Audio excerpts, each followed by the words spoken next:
All right, let's talk about the very blueprint of you.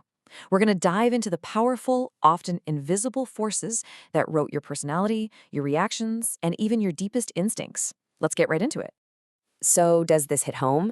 That feeling that you're a walking contradiction? Like one minute you're super tough, but the next you're incredibly sensitive.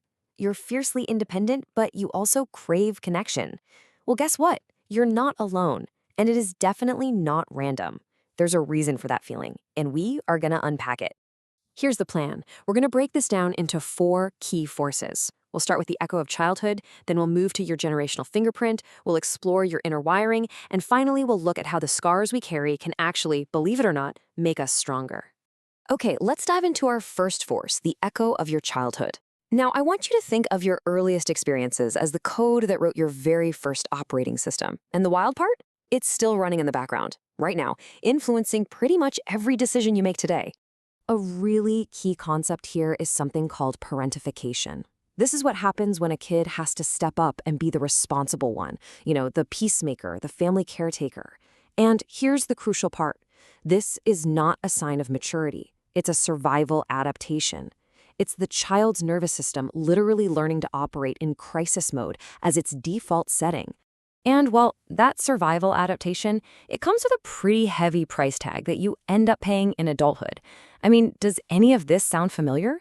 That feeling that you can't just rest without feeling guilty? Or this deep, almost primal need to be in control? Maybe you find yourself drawn again and again to partners you feel you have to fix.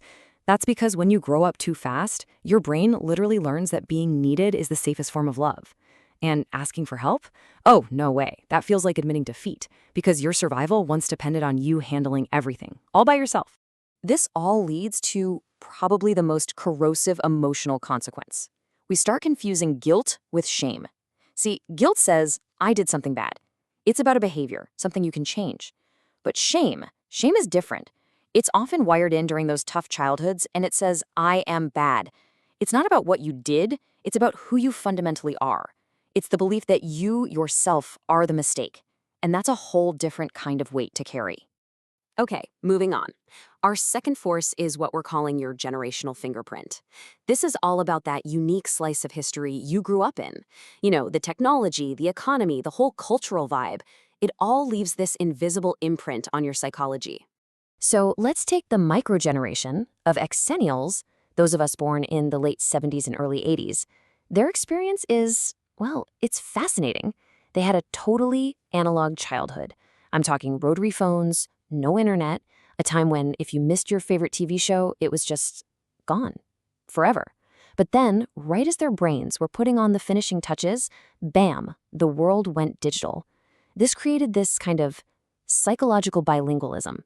They remember a world without the internet, but they're completely fluent in the one with it. And then you've got the millennial experience, which is really defined by this massive psychological whiplash. I mean, they were raised on the whole self-esteem movement, you're special, you can be anything, and then they graduated straight into the 2008 recession. The social contract they were promised, work hard, get a stable life, it was just ripped up and replaced with the gig economy and a mountain of student debt. Psychologists have a term for this. Cognitive dissonance. It's that huge mental stress you feel when their beliefs just smash head-on into a completely contradictory reality. An entire generation is basically swimming in it. All right, force number 3. We're going to shift gears from the outside world to the world inside you. This is all about your inner wiring. We're talking about the innate biological preferences of your unique nervous system. And this quote right here is the perfect way to frame this section. Our culture, man, it often acts like there's one right way to be social, one right way to connect. But that's just not true. Your need for connection or your need for solitude is a totally legitimate part of your orientation. It is not a flaw that needs fixing. And this brings us to a really crucial distinction: loneliness versus solitude. They are not the same thing. Loneliness is that painful feeling that your social needs aren't being met, but chosen solitude, that's an intentional, restorative state of being alone. So you see, it's not about the number of friends you have, it's about whether your social life is actually aligned with what your nervous system truly needs to feel good. This all comes down to what researchers call your optimal stimulation level. Okay, think about something like the Super Bowl. For one person, the noise, the crowds, the high stakes, it's absolutely thrilling. But for another person, it's a full-on sensory assault. It leaves them feeling completely drained for days. And guess what? Neither person is wrong. It's just a difference in their wiring. So, thinking about this as a social diet can be super helpful. It doesn't mean you're antisocial because you'd rather have a quiet night in than go to a huge party. Not at all. It just means you're managing your energy.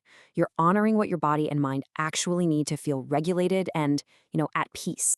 So, honoring your inner wiring is one thing, right? But what about the experiences that have pushed that wiring to its absolute limit? Well, our final section looks at exactly that.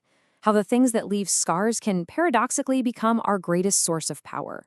The concept here is called post-traumatic growth. And there's a really powerful distinction to make. This is not the same as resilience. Resilience is about bouncing back to who you were before.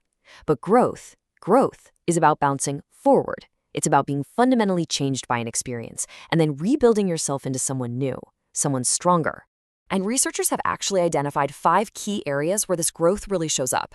First, your relationships get deeper. You just become allergic to anything surface level. Second, new possibilities open up, doors you never even noticed before. Third, you develop this incredible inner strength, this bone-deep knowledge that if you survived that, you can survive anything. Fourth, you might experience a spiritual change where your values get crystal clear.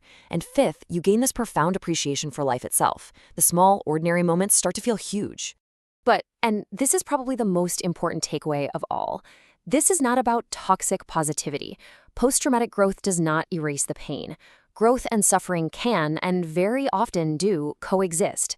You can still carry the trauma. You can still have panic attacks or trust issues while also being a more compassionate, wise, and resilient person. Both things can be true at the same time. So let's end with this thought. We so often treat our anxieties, our quirks, all our little contradictions as problems that need to be solved, right? But what if they aren't? What if your entire psychology, everything, shaped by your childhood, your generation, your wiring, and yes, your scars, what if it's actually a map? A map that, if you just learn how to read it, can guide you to a more authentic and more meaningful life.